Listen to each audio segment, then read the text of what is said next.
আলহামদুলিল্লাহি রাব্বিল আলামিন ওয়াসসালাতু ওয়াসসালামু আলা সাইয়্যিদিল আমবিয়া ওয়াল মুরসালিন ওয়া আলা আলিহি ওয়া আসহাবিহি আজমাইন সুবহানাকা লা ইলমা লানা ইল্লা মা 'আল্লামতানা ইন্নাকা আনতাল আলিমুল হাকিম। সুপ্রিয় দর্শক, মহান রব্বুল আলামিনের শুকরিয়া আদায় করছি, যিনি আমাদেরকে অসংখ্য নিয়ামতের সমুদ্রে ডুবিয়ে রেখেছেন এবং আমাদেরকে রক্ষা করার জন্য এবং আমাদেরকে সুন্দর জীবন যাপন করার জন্য সকল ব্যবস্থা তিনি করে রেখেছেন। তার ব্যবস্থাপনাগুলো এত নিখুঁত যে মানুষ জানেও না তার জন্য কত ব্যবস্থাপনা রাখা হয়েছে। তাকে সুন্দর রাখার জন্য, তাকে আরামে রাখার জন্য এবং তাকে নিরাপদে রাখার জন্য কত ব্যবস্থাপনা কাজ করছে সেটা তারা জানেও না। যদি জানতো তাহলে তাদের অন্তর কৃতজ্ঞতায় ভরে উঠত। আজকে আমরা দেখব মহান রব্বুল আলামিন আমাদেরকে সুন্দর করে সাজানোর জন্য আমাদের শরীরকে যখন গঠন করেছে, ওই শরীরটিকে আবার তিনি চামড়া দিয়ে, স্কিন দিয়ে ঢেকে দিয়েছেন। আমাদের এই শরীর, পুরো শরীরটি এবং শরীরের প্রতিটি অঙ্গটি স্কিন দিয়ে ঢাকা, চামড়া দিয়ে ঢাকা। সেই চামড়াগুলো আমাদের সৌন্দর্যকে বর্ধন করে। চামড়া যখন মসৃণ হয় তখন আমরা সৌন্দর্য অনুভব করি এবং সেই চামড়াতে আবার বিভিন্ন রং তিনি দিয়েছেন। কোনো চামড়াকে তিনি সাদা করেছেন, কোনো চামড়াকে তিনি কালো করেছেন, কোনো চামড়াকে মিক্স করেছেন, সাদা কালোর মাঝে করেছেন। বিভিন্ন কালার্স তিনি দিয়েছেন। এক একজন মানুষকে, এক এক জায়গার মানুষকে এক একভাবে তিনি তৈরি করেছেন। আমাদের শরীরের যে চামড়াটি আছে, আমরা মনে করছি যে এটা একটা আবরণ শুধু, কিন্তু এই চামড়াতেও চামড়া, শরীরের বিভিন্ন জায়গার চামড়া কিন্তু একরকম না। যেমন চোখের পাতার উপর যে চামড়াটি আছে সেটা এক রকমের, মুখের চামড়াটি এবং শরীরের চামড়া এক নয়। আবার আমাদের যে হাত আছে, হাতের চামড়া, অথবা পায়ের পাতা আছে, পায়ের পাতার চামড়া কিন্তু এক নয়। যেখানে যতটুকু থাকা দরকার, যতটুকু ঘন থাকা দরকার, মোটা থাকা দরকার, সেখানে ততটুকু মোটা করে দিয়েছেন। যেখানে পাতল চামড়া হওয়া দরকার সেখানে পাতল করে দিয়েছেন। মহান রব্বুল আলামিন কোরআনে কারীমে প্রায় 6 বারের মতো চামড়ার কথা বলেছেন। আমাদের শরীরের যে চামড়া, আরবিতে চামড়াকে বলা হয়, স্কিনকে বলা হয় জিলদুন, চামড়া, এবং তার বহু বচন হলো জুলুদ। পবিত্র কোরআনে আল্লাহ তাআলা সিঙ্গুলার চামড়া শব্দটি ব্যবহার করেনি, জিলদুন শব্দটি ব্যবহার করেনি। যেখানেই আল্লাহ ব্যবহার করেছেন 6টি আয়াতে, সব জায়গায় আল্লাহ তাআলা বলেছেন জুলুদুন। আমাদের শরীরের একজনের চামড়া তো একটি, কিন্তু আল্লাহ তাআলা জুলুদুন বলার কারণ কি? এটা নিয়ে যারা কোরআনের বিজ্ঞানীরা আছে, কোরআনের বিজ্ঞান বিষয়ে যারা আলোচনা করেন বা গবেষণা করেন, তারা প্রচুরভাবে সেটা নিয়ে গবেষণা করেছেন, চিন্তা করেছেন। এবং অনেক মুসলিম মেডিকেল সায়েন্টিস্ট যারা আছেন, কোরআনকে গবেষণা করেছেন, কোরআন এবং সায়েন্সের যারা গবেষক এবং সেটা নিয়ে কম্পেয়ার করেন, তারা এই শব্দের উপর খুবই ফোকাস দিয়েছেন যে পুরো কোরআনে আল্লাহ তাআলা 6টি আয়াতে চামড়ার কথা বলেছেন, কিন্তু কোথাও সিঙ্গুলার ফর্ম ব্যবহার না করে, এক বচন ব্যবহার না করে বহু বচন ব্যবহার করেছেন। তিনি বলেছেন জুলুদ, চামড়াসমূহ। যেমন আমরা সূরা নিসার একটি আয়াত, যেটা আল্লাহ তাআলা বলেছেন, সূরা নিসা 56 আয়াত, সেখানে কাফেরদের পরকালের শাস্তির ব্যাপারে বর্ণনা করতে গিয়ে তিনি বলেন, ইন্নাল্লাযীনা কাফারু বিআয়াতিনা সাওফা নুসলিহিম নারা, ইন্নাল্লাযীনা কাফারু বিআয়াতিনা সাওফা নুসলিহিম নারা কুল্লামা নাদিজাত জুলুদুহুম বাদদালনাহুম জুলুদান গায়রাহা লিয়াযুকুল আযাব। এখানে জুলুদ দুবার ব্যবহার করা হয়েছে। যারা আমার নিদর্শনগুলোকে দেখেও না দেখার ভান করে, যারা আমার নিদর্শনগুলোকে অস্বীকার করবে, আমার নির্দেশগুলোকে অস্বীকার করবে, তাদেরকে আমি জাহান্নামের আগুনে জ্বালাবো। এবং তাদের চামড়া যখন জ্বলবে, তখন এই চামড়া যখন নষ্ট হয়ে যাবে, পেকে যাবে, তখন আমি এই চামড়াগুলোকে অন্য চামড়ায় রূপান্তর করে দেব, অন্য চামড়ায় রূপান্তর করে দেব, যাতে করে লিয়াযুকুল আযাব, তারা যেন শাস্তিকে, পরিপূর্ণ শাস্তিকে ভোগ করতে পারে। এই শাস্তিগুলো তারা যেন পুরোপুরি ভোগ করে, এই কারণে আমি তাদের চামড়াকে পরিবর্তন করে ভিন্ন চামড়ায় রূপান্তর করে দেব।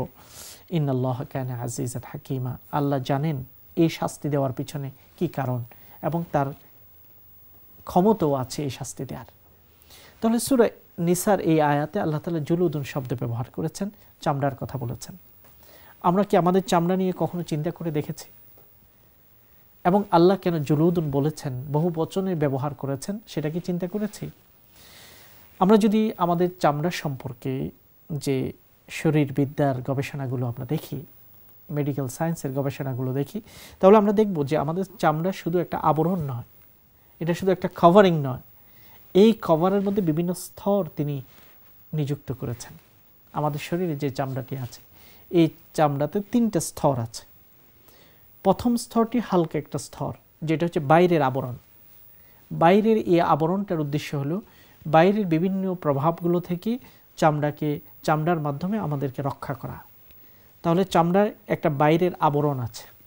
এই বাইরের আবরণটার উদ্দেশ্য হলো যে বাইরের যত প্রভাবগুলো আছে, ঠান্ডা গরম ইত্যাদি থেকে আমাদেরকে যথাসম্ভব রক্ষা করা। তবে বাইরের এই চামড়ার সাথে কোনো রক্তের কানেকশন নেই।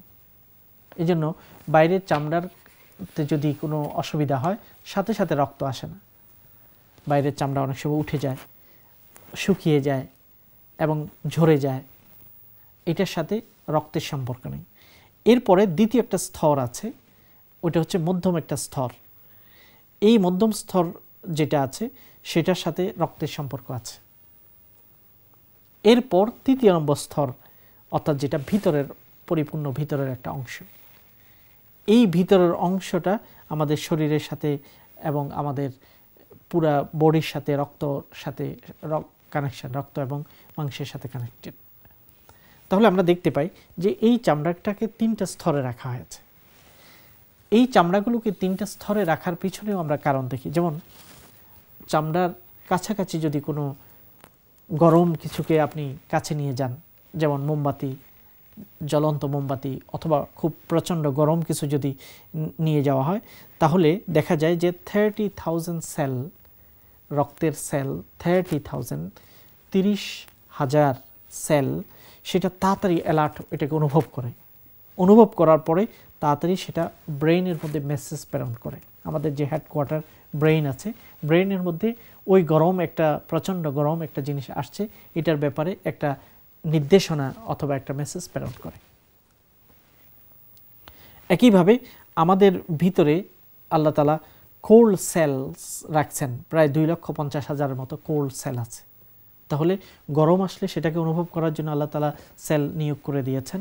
আবার ঠান্ডা, অতি ঠান্ডা সেটা যদি আসে, ওটার জন্য আল্লাহ তাআলা 2,50,000 মতো রক্তের সেল আল্লাহ রাব্বুল আলামিন তৈরি করেছেন, এটাকে কোল্ড সেল বলা হয়।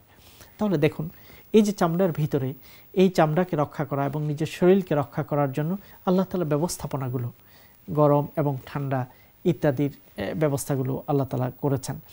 এখন আমরা দেখি, যদি খুব গরম যদি আমাদের শরীরে আসে বা শরীরে যদি কোনো হিট যদি আসে, তাহলে সেটাকে শরীরের ভিতর থেকে আল্লাহ রাব্বুল আলামিন ওই লসটাকে, যেটা অতি গরমের কারণে যে লসটা হলো, সেটাকে মোকাবেলা করার জন্য ভিতর থেকে ঠান্ডা জিনিসকে, অর্থাৎ ঠান্ডা উপাদানগুলোকে আল্লাহ তাআলা বের করেন, প্রসারণ করেন। ওই ঠান্ডাগুলোর কারণে গরম, যেটা অতিরিক্ত গরম শরীরে লেগেছে, এটাকে মোকাবেলা করা হয়। এবং দেখা যায়, when instant heat is reported to the brain, 3 million glands are activated to release the cool fluid.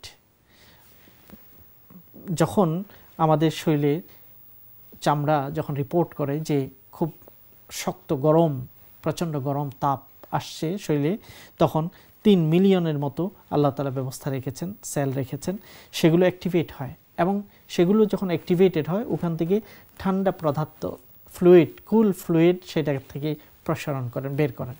ওই ঠান্ডাগুলো যখন শরীরের মধ্যে আসে, তখন অতি গরম হয়ে যাওয়ার কারণে যে ক্ষতিটা হয়েছে, ওই ক্ষতিটা থেকে শরীরকে সেভ করা হয় কিংবা রক্ষা করা হয়। তাহলে আমরা দেখতে পাই যে মহান রবের কত কারুকাজ, মহান রবের কত ব্যবস্থাপনা। আমাদেরকে রক্ষা করার জন্য, গরম এবং ঠান্ডা থেকে রক্ষা করার জন্য মহান রব্বুল আলামিন আমাদের শরীরের মধ্যে ব্যবস্থা করে রেখেছেন। একইভাবে আমরা যে বিষয়টার প্রতি লক্ষ্য করছি যে আল্লাহ তাআলা এই চামড়ার সাথে নার্ভের একটা কানেকশন করে দিয়েছেন। এই নার্ভটা আমাদের শরীরকে রক্ষা করার জন্য এবং বাইরের যে কোনো আঘাত আক্রমণকে রক্ষা করার জন্য আমাদেরকে সহায়তা করছে। তাহলে আল্লাহ রাব্বুল আলামিন যে তার নাম রেখেছেন হাফিজ, রক্ষাকারী, মানব জাতিকে তিনি কিভাবে রক্ষা করছেন সেই নামের যথার্থতা এই ব্যবস্থাপনাগুলোর মাধ্যমে আমরা বুঝতে পারি। কাজেই আমরা আমাদের চামড়ার মধ্যে, আমাদের স্কিনের ভিতরে আল্লাহর কুদরতকে যদি চিন্তা করি, তা আমরা খুবই বিস্মিত হই এবং আমরা খুবই হতবাক হয়ে মহান রব্বুল আলামিনের কাছে নিজেদেরকে সমর্পণ করি আর বলি, হে আল্লাহ, তুমি কত বড় মহান স্রষ্টা। হ্যাঁ, এই চামড়াকে আমাদেরকে আগুন থেকে রক্ষা করতে হবে। দুনিয়ার আগুন থেকে যেভাবে আমরা রক্ষা করার জন্য আমাদেরকে আল্লাহ রাব্বুল আলামিন ব্লাড সেলের মাধ্যমেই আমাদেরকে হেফাজত করছেন এবং আমাদের শরীরের ভিতরটি সেই ক্ষতি থেকে আমাদেরকে রক্ষা করার জন্য চেষ্টা করছে, তেমনিভাবে জাহান্নামের আগুন থেকে আমাদের নিজেদেরকে বাঁচানোর জন্য আমরা চেষ্টা করব।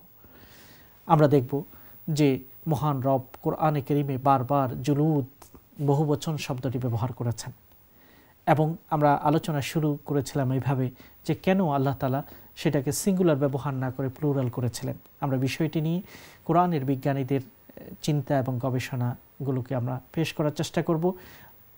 এখন আমাদেরকে সংক্ষিপ্ত একটু বিরতিতে যেতে হবে। বিরতির পরে এসে আমরা আবার আলোচনাকে অব্যাহত রাখব।